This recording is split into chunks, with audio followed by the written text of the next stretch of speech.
Dude, you make me want to buy a life insurance policy right now. It's fun. It's fun. I enjoy what I do. That is awesome.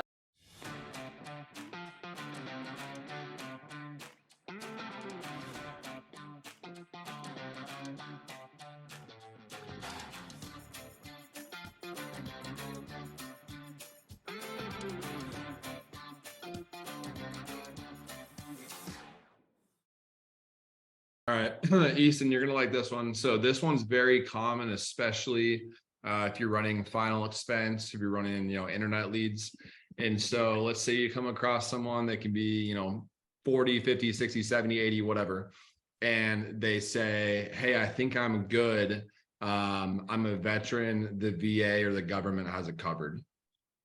Dude, I will literally just get right on the VA website and I'll pull it up and show them like, hey, this is on the VA website. Unless you have some kind of like personally owned policy that you can get and show me, you get $850, you get a headstone, and you get a plot of dirt. Like, they're not going to just quote unquote take care of you, which means they don't leave all of your income behind to your family for no reason. They don't give you guys 40, 50 grand to take care of this stuff. It's very clear on the VA website exactly what you guys are going to get. So I'll just show them that and then walk them through it and then say, so when you guys initially sent this over, assuming that the VA was going to take care of it, what were you looking for in addition? Because we're only over having this conversation because there was a request sent in, even if they thought the VA had them for 40, when you knew you had that, and then you were like, life insurance, I could use some of this stuff, and you sent it to me, what were you looking for to add? And then if we can subtract them from not actually having insurance, and now we're just on the same page with like, let's figure out what we can get you the green light on. Money. And something else to note, guys, typically, maybe not even typically, I think all the time, if they were not honorably discharged and there's like something weird that they got out, they usually don't have that benefit. It's just going to be for basically veterans, essentially in good standing. So that's important. Shadi, for you, let's go with, we go through the whole thing. It makes sense. I'm healthy, budget looks good, everything. And I say, hey, Shadi, this looks really good. Thanks for your time. Let me think about it and get back to you, in a couple of days, couple of weeks. All right.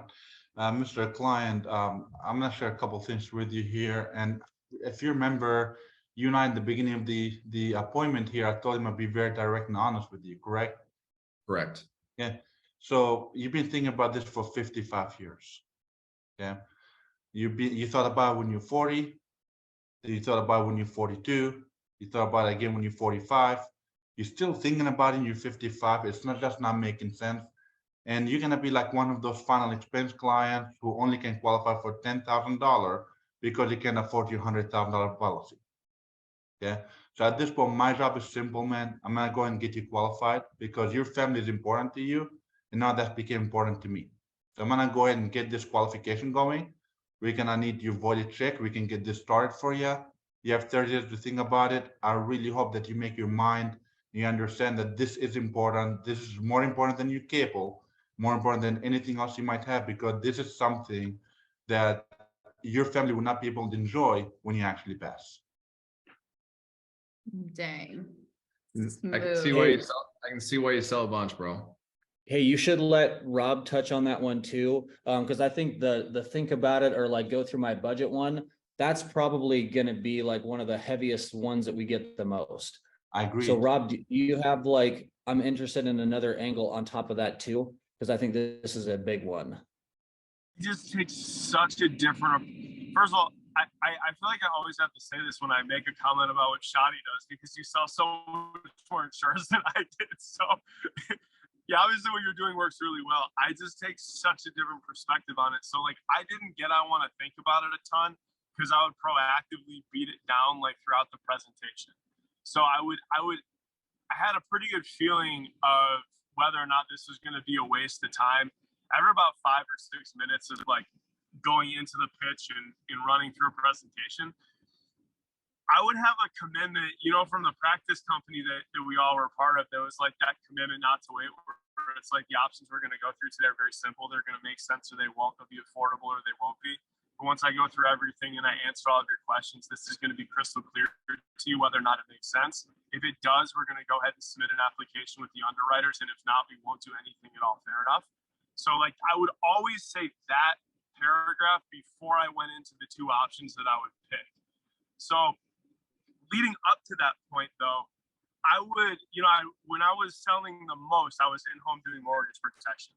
So I'd build a little bit of rapport, and then I would just straight up point blank say, tell me a little bit about what you're looking for.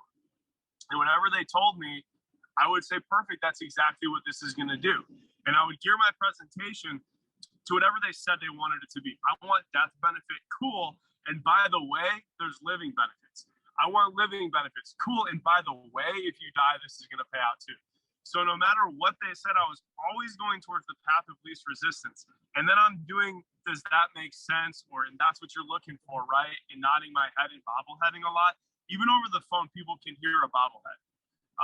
So the way that you say things and just the approach that you can take can corner them into them telling you earlier on in the presentation if they're going to think about it or if they're actually going to make a decision. Does that make sense? Yeah, 100%. Love Yeah, that. I mean, I have a sense as well. Like the first couple minute or two, I can tell if they're gonna be one of those they're going to waste my time. And one of the things I do is I let them know up front what I'm gonna do and what I'm gonna need. So that if they have an objections of I'm not gonna give my account information or I'm not gonna do this, at least they give it to me up front and I can overcome it right then and there. Then trying to go through the whole presentation and then I'm not giving my information. Love that. I just love that there's so many ways of doing it. You know what I mean? 100%. That's the best thing ever. Easton, let's hear yours to the same objection. Well, anytime somebody gives you the time, especially if you've well structured and established like what's going to take place during the appointment. Dude, I stole this when I was probably like a year and I heard some dude train on it. And he was like, whenever I get the time objection, I just asked like, hey, if I could track down this mirror image identical product for $1, would you guys feel more comfortable moving forward? I'm like, well, obviously it's $1. Cool. So it's less that you need time and more that we need to make a financial adjustment so that it's a little bit easier on the budget. So let's do this. And then you literally just do the decrease if you need to. Obviously, you don't want to lead with the decrease, but as soon as they give you time, it's about money. And if you can take that away, where it's like, okay, if it was $1, would you do it? Yes. Cool. So it's less that you need time to think and more that we need to change the price because that's really what their objection is. And so then you can start, doing a downsell and still picking up a check and getting to close and getting them insurance. Love that. Let's do this one, Shadi.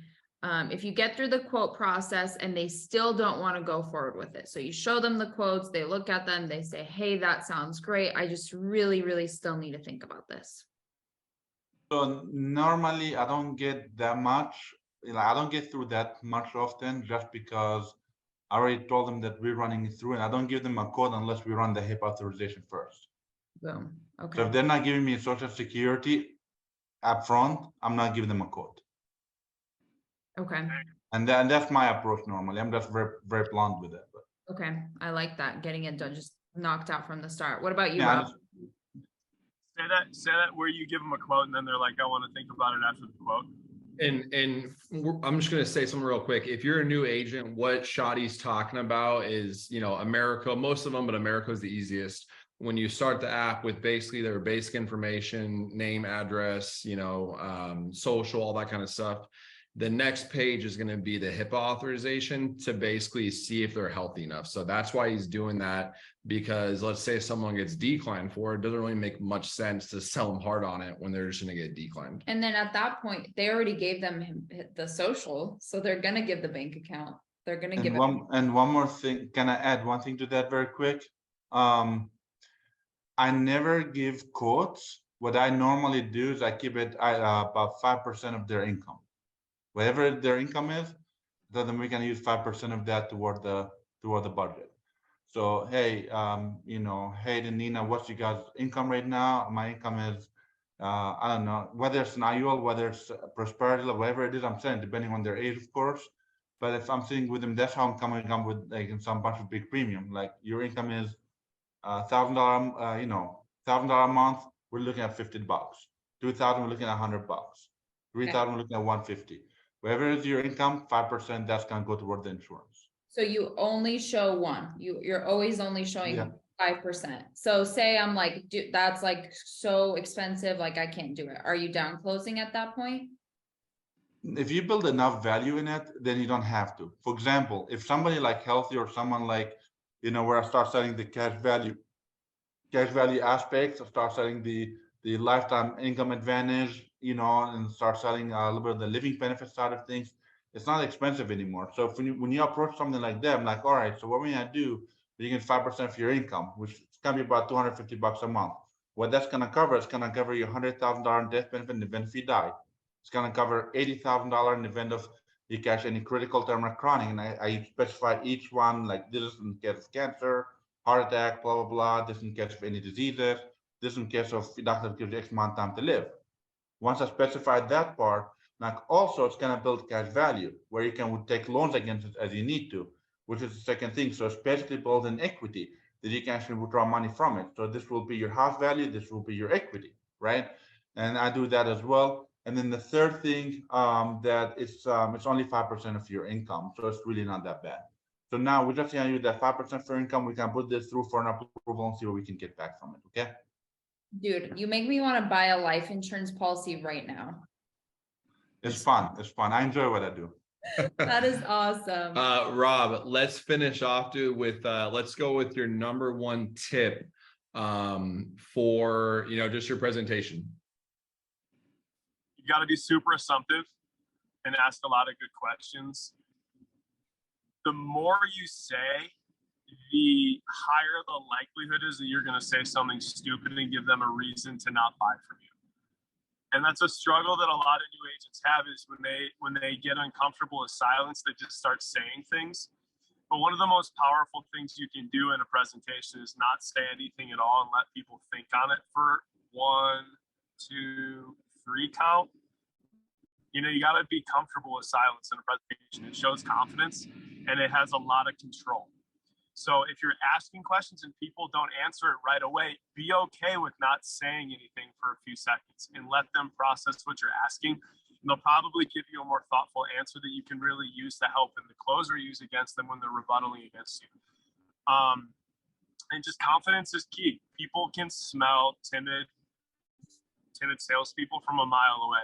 And then lastly, I always try my hardest to get out of the salesperson role and into the person role. So the less salesy I am, the better. And questions really help with that because you're talking less and listening more. Rob, what's your favorite tie down question? I would say one of 2, and that's what you're looking for, right? And people are really good at lying to you, but they're bad at lying to themselves. So if they say yes and they say it, you ask them a question, they answer whatever it is, they get convicted in whatever they're telling themselves. So I try to ask as many questions to get them to buy into it themselves. So then I don't have to convince them to be bought into whatever I'm saying. So that's what you're looking for, right? And that makes sense. Does that make sense? Yeah, those 2. Money. Love it. Write that down, guys. That's one of the best questions you can ask someone. Does this make sense? Over and over and over again. Easton, for you, what is your number one tip for a good presentation?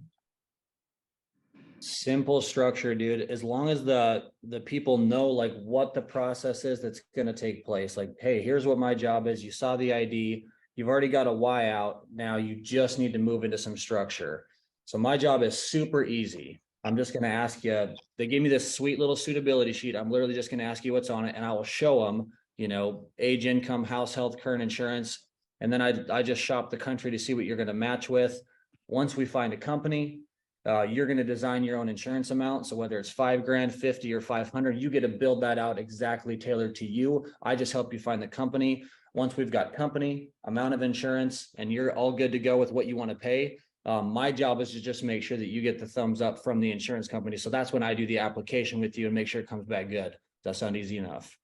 That structure piece is what I didn't know how to do when I was new. So they're like, why are you asking me for all this stuff and doing an application? Like, you just got to tell them when you're new, like just tell them what's going to happen. And that'll like solve a lot of your, issues of them being so confused all the time. Money. Shoddy, bring us home, bro. Number one tip for your best presentation.